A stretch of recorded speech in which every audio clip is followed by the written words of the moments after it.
Hello everyone, welcome back to our channel prep valley. तो चलिए video को start करते हैं और देखते हैं आज का फर्स्ट क्वेश्चन। वीडियो स्टार्ट करने से पहले अगर आप चैनल पर नए हैं तो चैनल को सब्सक्राइब करें और वीडियो अगर पसंद आए तो चैनल को लाइक और शेयर भी करें और लास्ट में कमेंट करके ज़रूर बताएं कि 50 में से आपके कितने क्वेश्चन सही हो रहे हैं। तो देखते हैं आज का first question. Which of the following Harappan sites is thought to have direct sea trade links with Mesopotamia? तुम निम्नलिखित में से किस हड़प्पा स्थल का मेसोपोटामिया से समुद्री व्यापार का प्रत्यक्ष संबंध माना जाता है? ढोलावीरा, लोथाल, कोट डीजी या फिर रोपर? तो इसका सही आंसर हो जाएगा Lothal, option B. Question number 2, Indus valley civilisation was a dash age civilisation. तो सिंधु घाटी सभ्यता एक डैश युग की सभ्यता है, सिल्वर, टीन, गोल्ड या फिर ब्रॉन्ज? तो सिंधु घाटी सभ्यता जो है वो ब्रॉन्ज युग की सभ्यता थी, option number D. Next question, in which state is the archaeological site of Surkotada situated? तो सुरकोटाडा का पुरातात्विक स्थल किस राज्य में स्थित है? हरियाणा, गुजरात, कर्नाटका या फिर राजस्थान? तो ये गुजरात में स्थित है, यानी ऑप्शन बी इसका सही आंसर होगा।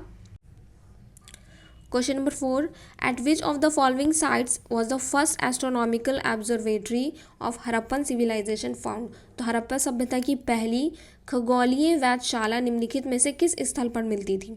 ढोलावीरा गुजरात, गोलाढोरो गुजरात, कलिबंगन गुजरात या फिर लोथाल राजस्थान? तो इसका सही आंसर हो जाएगा Dholavira Gujarat.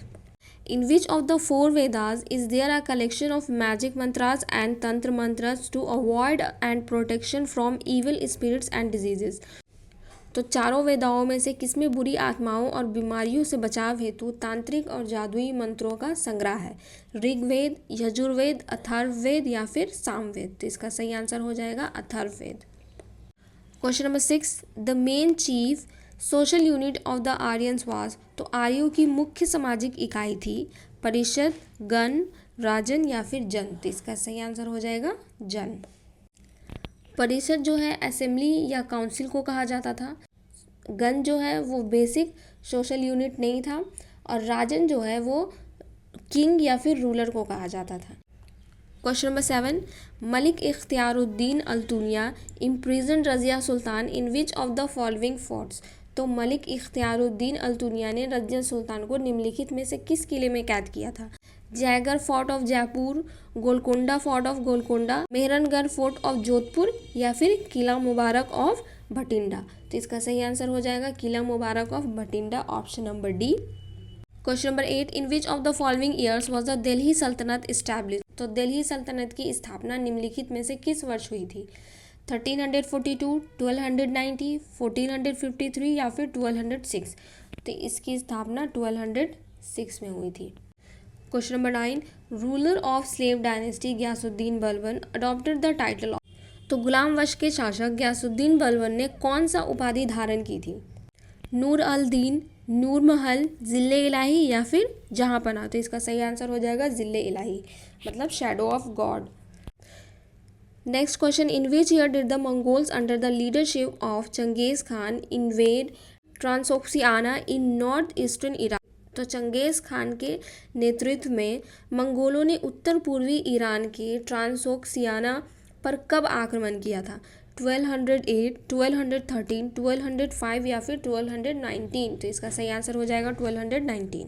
Who was the founder of the Mamluk dynasty in India? तो भारत में ममलूक वंश का संस्थापक कौन था? कुतुबुद्दीन ऐबक, बख्तियार खिलजी, रजिया सुल्तान या फिर इल्तुतमिश? तो इसका सही आंसर हो जाएगा option number A, Qutubuddin Aibak. Question number 12, which of the following was the capital of the sultanat during the reign of Iltutmish? तो इल्तुतमिश के शासन काल में सल्तनत की राजधानी निम्नलिखित में से कौन सी थी? आगरा, लाहौर, बदायूं या फिर दिल्ली? तो इसका सही आंसर हो जाएगा Delhi.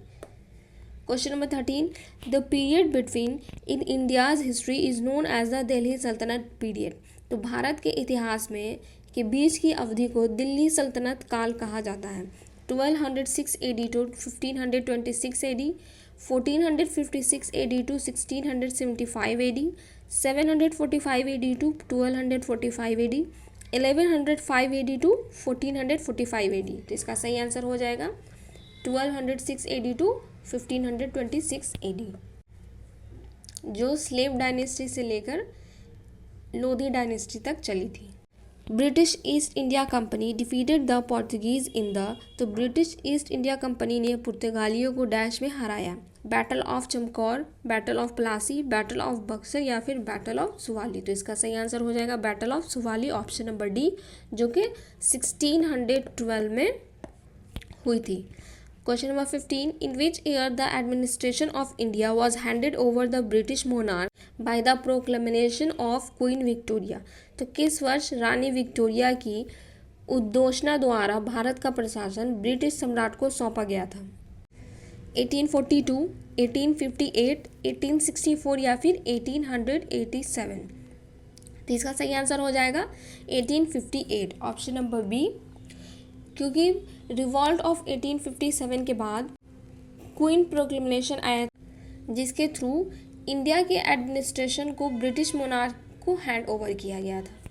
Question number 16, the supreme court was established at Fort William in as the apex court in 1774।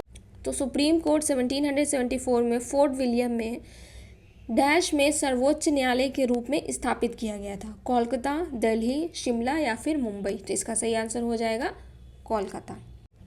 Next question, in which year did the French traveller Francois Bernier arrive in India? तो फ्रांसीसी यात्री François Bernier किस वर्ष भारत आया था? 1656, 1678, 1658 या फिर 1662। तो इसका सही आंसर हो जाएगा option A, 1656। Question number 18, the first Carnatic war was fought between the dash and the dash. प्रथम कर्नाटक युद्ध किसके और किसके बीच लड़ा गया था? English French, Portuguese English, Dutch English या फिर फ्रेंच पोर्तुगीज। तो इसका सही आंसर हो जाएगा English and French. Question number 19, who was known as the second founder of the Maratha empire? तो मराठा साम्राज्य का द्वितीय संस्थापक किसे कहा जाता है? बालाजी विश्वनाथ, बालाजी बाजीराव या फिर माधवराव। तो इसका सही आंसर हो जाएगा Bajirao 1। Question number 20, in the year the Maratha empire ceases to exist with the surrender of the Marathas to the British ending the third Anglo Maratha war. तो वर्ष में मराठों ने अंग्रेज के सामने आत्मसमर्पण कर दिया, जिससे तीसरा एंग्लो मराठा युद्ध समाप्त हो गया और मराठा साम्राज्य समाप्त हो गया। 1792, 1811, 1818 या फिर 1806। तो इसका सही आंसर हो जाएगा 1818, option C. Mir Qasim name is associated with which of the following battles of India? तो मीर कासिम का नाम भारत की निम्नलिखित में से किस लड़ाई से जुड़ा हुआ है? Battle of Buxar, battle of Lahore, battle of Kirki या फिर बैटल ऑफ पलासी। तो इसका सही आंसर हो जाएगा option number A, battle of Buxar. Question number 22, Alivardi Khan was a Nawab of. तो अलीवर्दी खान कहाँ के नवाब थे? बंगाल, अवध, मालाबार या फिर दक्कन। तो ये बंगाल के नवाब थे, ऑप्शन ए सही होगा। Question number 23, one of the main reasons for the defeat of Nawab Sirajuddaula in the battle of Plassey was that the forces led by one of his commanders who never fought the battle. तो पलासी की लड़ाई में नवाब सिराजुद्दौला की हार का एक मुख्य कारण यह था कि उसके सेनापति में से एक डैश की अगुवाई वाली सेना ने युद्ध में भाग नहीं लिया।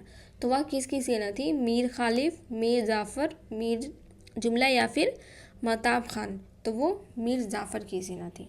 इसीलिए बैटल ऑफ प्लासी के बाद जब सिराजुद्दौला को हरा दिया गया तो उसके बाद मीर जाफ़र को ही बंगाल का नवाब बनाया गया था।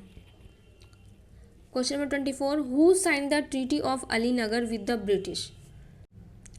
तो अलीनगर की संधि ब्रिटिशों के साथ किसने की थी? अलीवर्दी खान, मीर जाफ़र, मीर कासिम या फिर सिराजुद्दौला। तो इसका सही आंसर हो जाएगा सिराजुद्दौला।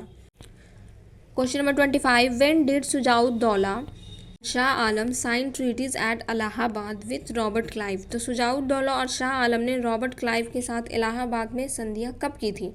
1764, 1766, 1765 या फिर 1767। तो इसका सही आंसर हो जाएगा 1765, after the battle of Buxar. Question number 26, the treaty of Lahore was signed in 1846 between the British empire and. तो लाहौर की संधि 1846 में ब्रिटिश साम्राज्य और किसके बीच हुई थी? महारानी चंद कौर, महाराजा रंजीत सिंह, महाराजा दुलीप सिंह या फिर महाराजा खरक सिंह। तो इसका सही आंसर हो जाएगा option number C, Maharaja Duleep Singh. Question number 27, British annex Punjab after defeating the Sikhs in the Anglo Sikh war in the year. तो ब्रिटिशों ने किस वर्ष एंग्लो सिख के युद्ध में सिखों को हराने के बाद पंजाब पर कब्जा कर लिया? 1849, 1839, 1835 या फिर 1845। तो इसका सही आंसर हो जाएगा 1849। Next question, the Sikh empire was founded by which of the following Indian rulers. तो सिख साम्राज्य की स्थापना निम्नलिखित में से किस भारतीय शासक ने की थी? खरक सिंह, दलीप सिंह, महाराजा रंजीत सिंह या फिर शेर सिंह। तो इसका सही आंसर हो जाएगा Maharaja Ranjit Singh, option C. Question number 29, what was the capital of Maharaja Ranjit Singh kingdom. तो महाराजा रंजीत सिंह के राज्य की राजधानी क्या? पटना, फतेहपुर सिकरी, इस्लामाबाद या फिर लाहौर। तो इसका सही आंसर होगा Lahore. Next question, the Ryotwari settlement in which cultivators had to pay annual taxes directly to the government was primarily introduced in which of the following provinces. तो रैयतवारी व्यवस्था जिसमें किसानों को सरकार को सीधे वार्षिक कर देना होता था, मुख्य रूप से किस प्रांत में लागू की गई थी? Madras and Bombay, central province, Assam and Bengal या फिर पंजाब। तो इसका सही आंसर हो जाएगा Madras and Bombay. Question 31, who introduce the zamindari settlement as a major of land revenue administration. तो भूमि राजस्व व्यवस्था के रूप में जमींदारी बंदोबस्त किसने शुरू की थी? Lord Cornwallis, lord Lytton, lord Curzon या फिर लॉर्ड वेलेस्ली। तो इसका सही आंसर हो जाएगा लॉर्ड कॉर्नवालिस। इन्होंने ही इंट्रोड्यूस किया था zamindari settlement in 1793। Next question, who among the following wrote the Hindi version of the original Indian constitution in calligraphic style. निम्नलिखित में से किसने भारतीय संविधान की हिंदी प्रति को सुलेख शैली में लिखा? एस.एन. मुखर्जी, वसंत कृष्ण वैद्य, नंदलाल बोस या फिर प्रेम बिहारी नारायण रायजादा। तो इसका सही आंसर हो जाएगा Prem Behari Narayan. Question number 33, when was the 10th session of the constituent assembly held. तो संविधान सभा का 10वां सत्र कब आयोजित किया गया था? 6 to 17 October 1949, 4 November 1948, 16 May to 16 जून 1949 या फिर 14 to 31 जुलाई 1947। तो इसका सही आंसर हो जाएगा option number A, 6 to 17 October 1949। Question number 34, how many women members were there in the constituent assembly that made the constitution of India. तो भारतीय संविधान बनाने वाली संविधान सभा में कितनी महिला सदस्य थी? 10, 12, 15 या फिर 14। तो इसका सही आंसर हो जाएगा option C, 15। Question number 35, Alladi Krishna Swami Ayyar was the chairman of the constituent assembly of India. तो अल्लादी कृष्ण स्वामी अय्यर भारतीय संविधान सभा की डैश के अध्यक्ष थे? Credential committee, order of business committee, union power committee या फिर फंडामेंटल राइट्स सब कमेटी। तो इसका सही आंसर हो जाएगा option number C, union power committee. Question number 36, who among the following was the first law minister of independent India. तो निम्नलिखित में से कौन स्वतंत्र भारत के पहले कानून मंत्री थे? पट्टाभी सीतारामैया, बी.आर. अम्बेडकर, मौलाना आज़ाद या फिर लियाकत अली खान। तो इसका सही आंसर हो जाएगा B R. Ambedkar, option number B. Question number 37, who was the first temporary chairman of the constituent assembly. संविधान सभा के पहले अस्थायी अध्यक्ष कौन थे? बी.आर. अम्बेडकर, जवाहरलाल नेहरू, राजेंद्र प्रसाद या फिर डॉक्टर सच्चिदानंद सिन्हा। तो इसका सही आंसर होगा doctor Sachchidanand Sinha, option number D. Question number 38, according to the continental drift theory all the continents formed a single continental mass surrounded by a mega ocean named. तो महाद्वीप पे विस्थापन सिद्धांत के अनुसार सभी महाद्वीप मिलकर एक महाद्वीपीय भूभाग बनाते थे जिसके एक विशाल महासागर डैश घेरता था। तो वो कौन सा महासागर था? पैंथलासा, गोंडवाना, पैंजिया या फिर लॉरेशिया। तो इसका सही आंसर होगा option number A, Panthalassa. Question number 39, what is the top most layer of the earth surface called. तो पृथ्वी की सबसे ऊपर की सतह को क्या कहा जाता है? मेंटल, कोर, मैग्मा या फिर क्रस्ट। तो इसका सही आंसर होगा option number D, crust. Question number 40, what is the second most abundant element on the earth crust, तो पृथ्वी की भूपर्पटी में दूसरा सबसे प्रचुर तत्व कौन सा है? कार्बन, सिलिकॉन, ऑक्सीजन या फिर हाइड्रोजन? तो इसका सही आंसर हो जाएगा silicon. Question number 41, name the densest stable element known on earth, तो पृथ्वी पर ज्ञात सबसे घना स्थिर तत्व क्या है? टंगस्टन, ऑस्मियम, एल्यूमिनियम या फिर रोडियम? तो इसका सही आंसर हो जाएगा osmium. Question number 42, what is the thickness of the crust in kilometre on the ocean floors, तो महासागरों की सतह पर भू परपटी की मोटाई किलोमीटर में कितनी है? 5 to 10, 15 to 20, 25 to 30 या फिर 35 to 40? तो इसका सही आंसर हो जाएगा 5 to 10 kilometre. Question number 43, which of the following layers is called barysphere, तो निम्नलिखित में से कौन सा परत बैरिस्फेयर के नाम से जाना जाता है? Earth most internal layer, earth intermediate layer, earth top most layer या फिर lowest part of the atmosphere where climate changes occur? तो इसका सही आंसर हो जाएगा option number A, earth most internal layer. Question number 44, full employment is the level at which there is, तो पूर्ण रोजगार वह स्तर है जिस पर डैश होता है? No frictional unemployment, no cyclic unemployment, no structural unemployment, no unemployment? तो इसका सही आंसर हो जाएगा option number B, no cyclic unemployment. Next question, Lorenz curve shows, तो लॉरेंस कर्व क्या दर्शाता है? इन्फ्लेशन, अनएम्प्लॉयमेंट, इनकम डिस्ट्रीब्यूशन या फिर पॉवर्टी? तो इसका सही आंसर होगा income distribution. Question number 46, which of the following institution conducts the survey on employment and unemployment, तो निम्नलिखित में से कौन सा संस्थान रोजगार और बेरोजगारी पर सर्वेक्षण करता है? NITI Aayog, national institution of economic and social research, national council of applied economic research, national sample survey organisation? तो इसका सही आंसर हो जाएगा option number D, national sample survey organisation, NSSO। Question number 47, which committees recommendation are being followed for estimating the poverty line in India, तो भारत में गरीबी रेखा का अनुमान लगाने के लिए किस समिति की सिफारिशों का पालन किया जा रहा है? Kelkar committee, Desai committee, Tendulkar committee या फिर लकड़वाला कमेटी? तो इसका सही आंसर हो जाएगा Tendulkar committee, option C. Question number 48, who is the author of the poverty and un British rule in India, तो गरीबी और भारत में ब्रिटिश शासन पुस्तक के लेखक कौन है? दादा भाई नौरोजी, शशि थरूर, जयराम रमेश या फिर एनी बेसेंट? तो इसका सही आंसर होगा Dadabhai Naoroji. Question number 49, which of this is the correct reason for a good to be identified as a final good, तो इनमें से कौन सा सही कारण है कि किसी वस्तु को अंतिम वस्तु के रूप में पहचाना जाता है? इट कान बी रिसाइकल्ड और reused, it is in the last stage of the product life cycle, it is not processed by a consumer after purchase, it is not processed further by a producer? तो इसका सही answer हो जाएगा option number D, it is not processed further by the producer।